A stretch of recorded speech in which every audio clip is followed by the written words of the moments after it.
July 23, 16th Sunday in Ordinary Time. A reading from the Holy Gospel according to Matthew. Jesus proposed another parable to the crowds, saying, "The kingdom of heaven may be likened to a man who sowed good seeds in his field. While everyone was asleep, his enemy came and sowed weeds all through the wheat, and then went off. When the crop grew and bore fruit, the weeds appeared as well.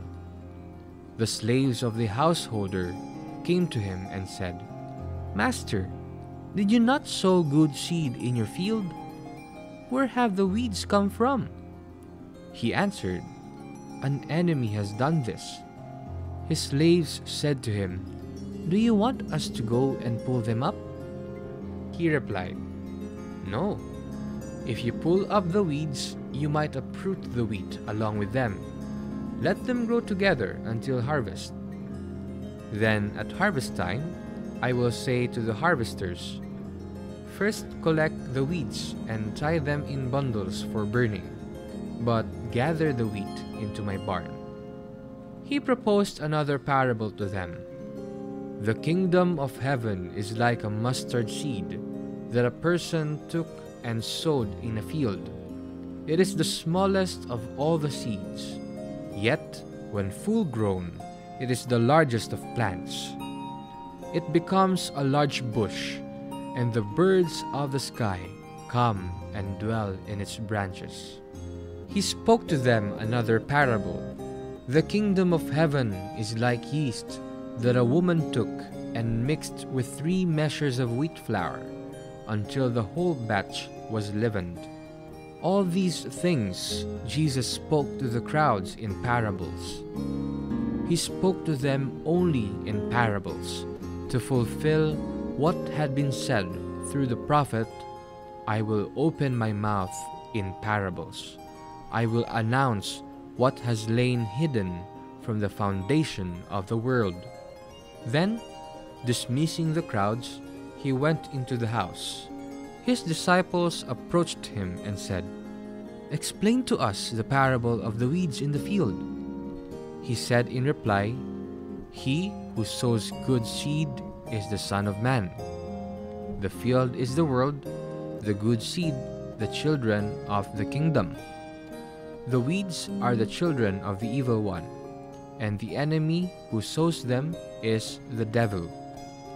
The harvest is the end of the age, and the harvesters are angels. Just as weeds are collected and burned up with fire, so will it be at the end of the age. The Son of Man will send his angels, and they will collect out of his kingdom all who cause others to sin and all evildoers. They will throw them into the fiery furnace, where there will be wailing and grinding of teeth. Then the righteous will shine like the sun in the kingdom of their Father. Whoever has ears ought to hear." The Gospel of the Lord. Bountiful harvest. In the Gospel, Jesus not only proposes the parable of the weeds and wheat, he also explains the various details contained in the parable. In their early stages of growth, darnel and wheat look very similar and are not easily distinguishable.